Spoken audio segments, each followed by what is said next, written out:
Hello everyone, welcome to the channel. आज है 4th of September and in this video we are going to discuss all important questions related to current affairs. For PDF of this video, link is in the description. For PDF you can join us on Telegram. You have to simply search GK current affairs regular essay and join. You can follow us on Instagram also for more updates. And if you are preparing for any competitive exams, please watch these videos regularly and make notes on daily basis and revise, as it's going to be very useful for your all competitive exams including JK, SSB 4th class and account assistant. So watch this video till the end and make notes properly. So let's get started with our first question. According to National Statistical Office, India's GDP has been contracted by how much percent for first quarter. तो national statistical जो office है उसके according जो India की GDP है वो first quarter जो कि हमारा अप्रैल टू जून होता है उसमें कितनी कॉन्ट्रैक्ट हुई है, कितनी कम हुई है. तो 23.9% जो हमारी जीडीपी है इंडिया की वो कॉन्ट्रैक्ट हुई है in the first quarter, that is April to June. So according to National Statistical Office, India's GDP has been contracted by 23.9% for the first quarter. Moving to the next question. Recently, how many apps are banned by Government of India? Recently जो Government of India है उसने कितनी mobile apps को ban किया है? तो ये किया 118 ऐप्स को, including our PUBG, AppLock and more commonly used like Photo Gallery, AppLock, browser etc. ये including these apps 118 mobile apps जो इंडिया में ऐप्स जो हैं बैन की गई हैं. So in total 118 mobile apps are banned by government of India. Moving to our next question. Which state और UT joins one nation one Aadhaar card scheme? कौन सी यूटी या स्टेट ने one nation one Aadhaar card scheme जो है वो join की है? तो ये की है लद्दाख एंड लक्षद्वीप ने बोथ आर यूटीज़. सो इन दो यूटीज़ ने जो one nation one ration card scheme है जो उसको ज्वाइन किया है. एंड इन दोनों के जब इंटीग्रेट होने से टोटल 26 एंड यूटीज़ जो हैं इस स्कीम के अंडर कनेक्ट हुई हैं एंड अबाउट 65 करोड़ पीपल्स जो होंगे उनको बेनिफिट होगा इसका. अगर हम लद्दाख की बात करें तो लेफ्टिनेंट गवर्नर हैं राधा कृष्ण माथुर एंड कैपिटल हैं Leh and Kargil is the capital of Ladakh and capital of Lakshadweep Kavaratti and administrator हैं Dineshwar Sharma. This is the information about this. So Ladakh and Lakshadweep UTs join one nation one ration card scheme. Moving to our next question. Who has become Director General of Civil Aviation Security? Civil Aviation Security की जो director general है वो किसे बनाया गया है? तो उषा पांडे जो कि जॉइंट सेक्रेटरी है मिनिस्ट्री ऑफ सिविल एविएशन में, उनको एडिशनल चार्ज दिया गया है as DG of director general of civil aviation security. और ये पहले वुमेन और थर्ड IAS ऑफिसर हैं जिनको ये इस पोस्ट पे अपॉइंट किया गया, ये पोस्ट दी गई है. So Usha Pande who is currently the joint secretary in ministry of civil aviation was given additional charge as DG of civil aviation security. Moving to our next question. Recently, ACC, that is Appointment Authority of Cabinet, approved the appointment of whom as CEO of Railway Board.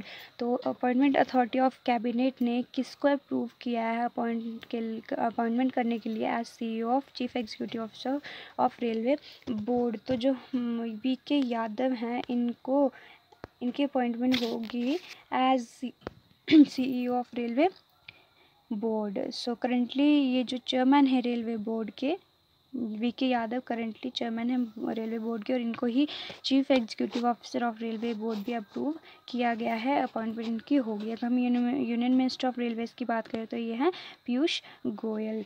Moving to our next question. Recently who is appointed as new chairman of Bihar public service commission? Bihar PSC का जो new chairman है वो किसे appoint किया गया है? तो RK महाजन इन्हें बिहार की पब्लिक सर्विस कमीशन का जो चेयरमैन है वो अपॉइंट किया है.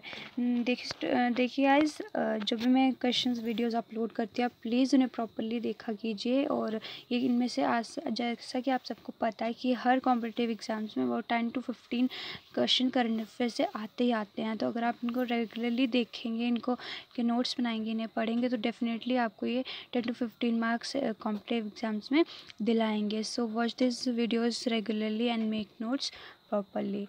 Moving to our next question, what is the rank of Indian Global Innovation Index 2020?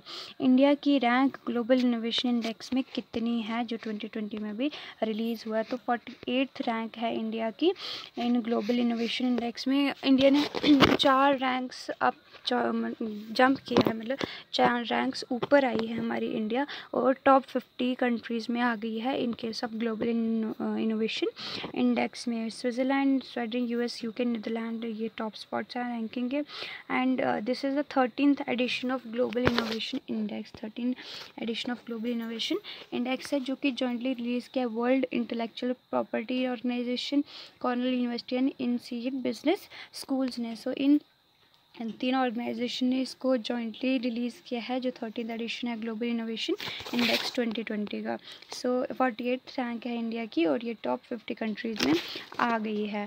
Moving to our next question, according to Jammu and Kashmir official language bill 2020, which language will be the official language of UT Jammu and Kashmir? जो Jammu and Kashmir official language bill 2020 है, उसके according कौन सी language official language होगी Jammu and Kashmir की? तो Dogri, Hindi and Kashmiri, in languages को as official language होंगी ये तीनों हमारी यूटी जम्मू एंड कश्मीर की, क्योंकि ये तीनों मेजर जो लैंग्वेजेस हैं वो बोली जाती हैं जम्मू कश्मीर यूटी में. Obviously Hindi is our national language, तो ये तो होगी, एंड डोगरी और कश्मीरी जो पॉपुलरली JNK में यूज़ होती हैं बोलने के लिए, तो इसलिए ये तीनों लैंग्वेजेस जो होंगी ऑफिशियल लैंग्वेजेस होंगी जम्मू एंड कश्मीर के. जम्मू कश्मीर के लेफ्टिनेंट गवर्नर की बात करें तो मनोज सिन्हा, और union minister of information broadcasting की बात करें तो प्रकाश जावड़ेकर जो हैं यूनियन मिनिस्टर है इंफॉर्मेशन ब्रॉडकास्टिंग के. Moving to our next question, which state appoints India's first ever women ambulance driver? India की कौन सी स्टेट ने इंडिया की फर्स्ट एवर एक्चुअली, मतलब पहली बार ऐसा हुआ है कि कोई वुमेन एम्बुलेंस ड्राइवर अपॉइंट की गई है, तो वो कौन सी स्टेट ने की है? वो की है तमिलनाडु ने. एंड द जो है ड्राइवर हैं वो हैं M. वीरालक्ष्मी, और ये तमिलनाडु ने अपॉइंट किए हैं. सो Tamil Nadu is the first state to appoint India's first ever women ambulance driver, M. Veeralakshmi. Moving to our next question. Recently, Water Heroes contest was launched by which ministry? Water Heroes contest किस ministry ने launch किया है? तो ये किया है जल शक्ति मिनिस्ट्री ने. इसका जो प्राइमरी ऑब्जेक्टिव है वाटर कॉन्टेस्ट जो लॉन्च करने का, वो है कि जो वाटर कंजर्वेशन है वो लोगों की मूवमेंट बन जाए, लोग खुद वाटर कंजर्वेशन करें, और जो स्ट्रेंथ कॉन्शियसनेस है उसको स्ट्रेंथ करें हमारी कंट्री में वाटर कंजर्वेशन से रिलेटेड. तो minister of state and ministry of जल शक्ति की बात करते हैं, रतन लाल कटारिया जो है मिनिस्ट्री ऑफ जल शक्ति में मिनिस्टर ऑफ स्टेट हैं. सो ये क्वेश्चन आपसे कल पूछा गया था, who has announced that September will be observed as nutrition month? किसने अनाउंस किया था कि सितंबर को हम एज न्यूट्रिशन मंथ ऑब्जर्व करेंगे? तो जो हमारे प्राइम मिनिस्टर हैं नरेंद्र मोदी जी, इन्होंने ये अनाउंसमेंट की थी कि जो सितंबर है उसको हम एज न्यूट्रिशन मंथ ऑब्जर्व करेंगे. And this is the question for you. So you have to answer this question in the comment box. Who has been appointed as Inspector General of CRPF sector? CRPF Srinagar sector में inspector general of CRPF किसको appoint किया गया है? हेमंत खत्री, चारू सिन्हा, शंभुस कुमारन और MV Rajshekhar. So you have to answer this question in the comment box. So that's all from this video, guys. I hope you like this video. If you like this video, please like, share and subscribe to our channel. Follow us on Instagram and Telegram also for daily updates. Thank you very much, guys.